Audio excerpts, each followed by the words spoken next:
वाले होंगे। मैं इस वीडियो में कोई ऐसा दावा नहीं करने वाला हूँ कि 1 महीने की स्टडी में सीटेट पास, 90 दिन की स्टडी में टीटी एग्जाम पास, या कुछ ऐसे ट्रिकी फॉर्मूले मैं आपको नहीं बताने वाला हूँ जिसे देखकर आपके मुंह में पानी आ जाए और आप उसी तरह स्टडी करने लग जाओ और रिजल्ट कुछ भी ना मिले।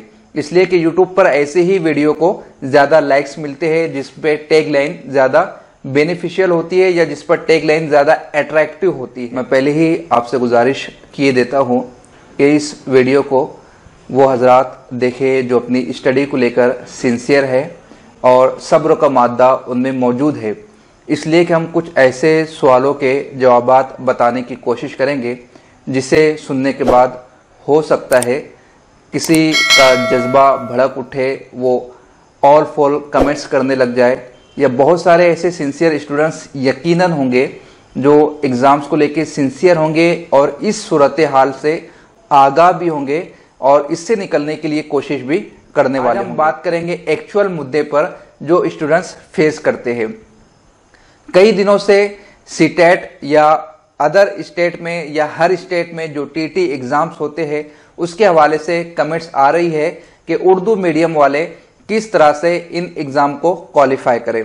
उसी के हवाले से आज हम गुफ्तगू करने वाले हैं कि सबसे पहले तो हम सीटेट या मुख्तलिफ रियासतों में जो टेट एग्जाम होते हैं उसके पैटर्न को समझें। अगर हम सीटेट की बात करें तो 5 पार्ट में ये एग्जाम डिवाइड होता है। पहला पार्ट पेडागोजी पर होता है, चाइल्ड डेवलपमेंट एंड पेडागोजी। उसके बाद सेकंड पार्ट होता है लैंग्वेज फर्स्ट 30 मार्क्स, फिर होता है लैंग्वेज सेकंड 30 मार्क्स। आपने जो लैंग्वेज फर्स्ट लिया है आप लैंग्वेज सेकंड वो नहीं ले सकते, आपको उसके अलावा कोई और जबान सिलेक्ट करनी होगी। लास्ट में 60 मार्क्स रह जाती है, वो 60 मार्क्स या तो मैथमेटिक्स के लिए है या फिर सोशल स्टडीज के लिए है। इस तरह से 150 मार्क का ये पेपर होता है। अब यहां पर स्टूडेंट्स की जानिब से जो सवालात आते, सबसे पहला सवाल ये, क्या सीटेट का पूरा मटेरियल उर्दू में अवेलेबल है? दूसरा ये, सीटेट में जो लैंग्वेज का पार्ट है अगर हम उसमें लैंग्वेज फर्स्ट या लैंग्वेज सेकंड उर्दू जबान लेते हैं तो उसके लिए हम कौन सी किताबें पढ़े, किस तरह तैयारी करें, उसका तरीक़ेकार क्या होता है। तो सबसे पहले हम देखते हैं क्या सीटेट का पूरा सिलेबस, पूरा निसाब उर्दू जबान में मौजूद है या नहीं।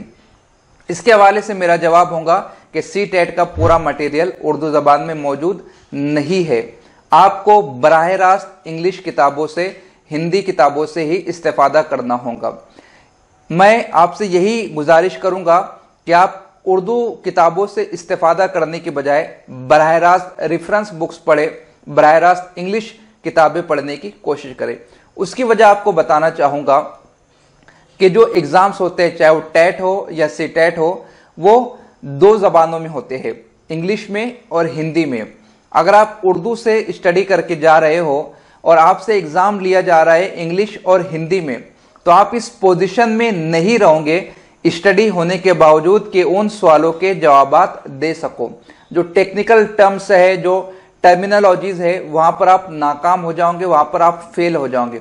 कुछ एग्जाम्पल मैं आपको कोट किए देता हूं कि किस तरह से आपको टर्मिनोलॉजी की डिफिकल्टी हो सकती है।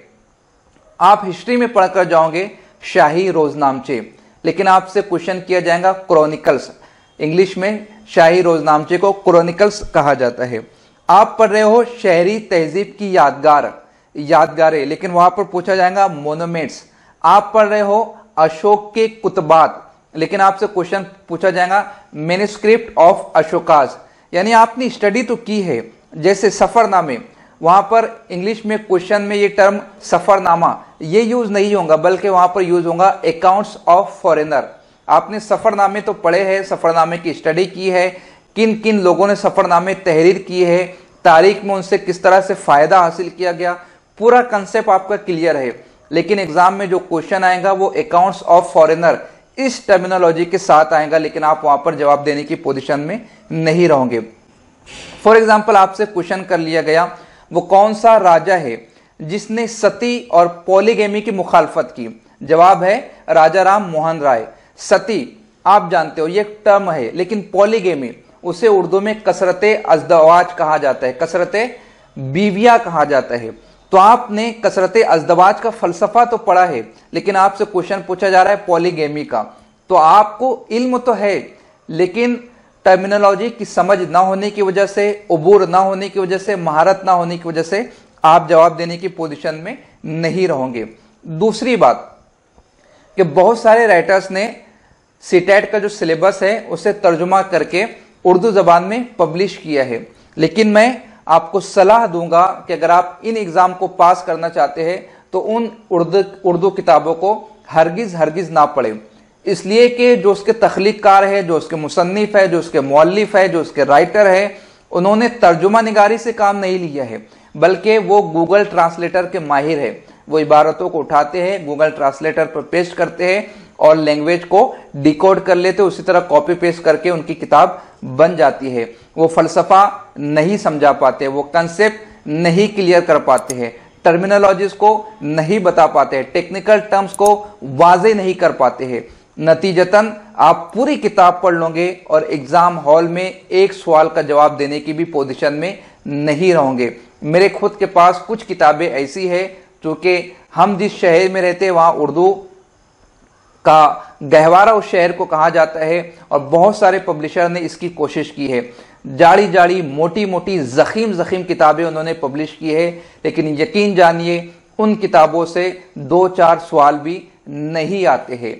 स्टूडेंट्स का वक्त ज़ाय होता है, पैसा ज़ाय होता है। तो मैं समझता हूँ कि शायद आपको जवाब मिल गया होगा कि आपको बराह रास्त रेफरेंस किताबें ही पढ़नी चाहिए, या फिर आप ये कर सकते हैं कि बेस बनाने के लिए उर्दू किताबें पढ़ लीजिए और फिर एग्जाम के पैटर्न को मलहूज रखते हुए इंग्लिश किताबों से भी इस्तेफादा कर लीजिए। कि मैंने बराह रास्त इंग्लिश किताबें पढ़ने के लिए क्यों सजेस्ट किया है, उसका बेसिक रीजन ये है कि हमारे कंपटीशन में उर्दू मीडियम वाले, हिंदी मीडियम वाले, मराठी मीडियम वाले तो है ही, लेकिन साथ ही साथ हमारे कंपटीशन में वो लोग हैं जो इंग्लिश मीडियम से पढ़कर आए हैं। तो उन्हें कॉम्पीट करने के लिए, उन्हें उनसे फाइट करने के लिए हमारा बेस स्ट्रांग होना जरूरी है, और उसके लिए हमें दोनों जबानों पर उबूर हासिल करनी होगी, यानी दुगनी मेहनत करनी होगी। वो तो करनी है इसलिए कि हमें टफ फाइट का सामना होने वाला है।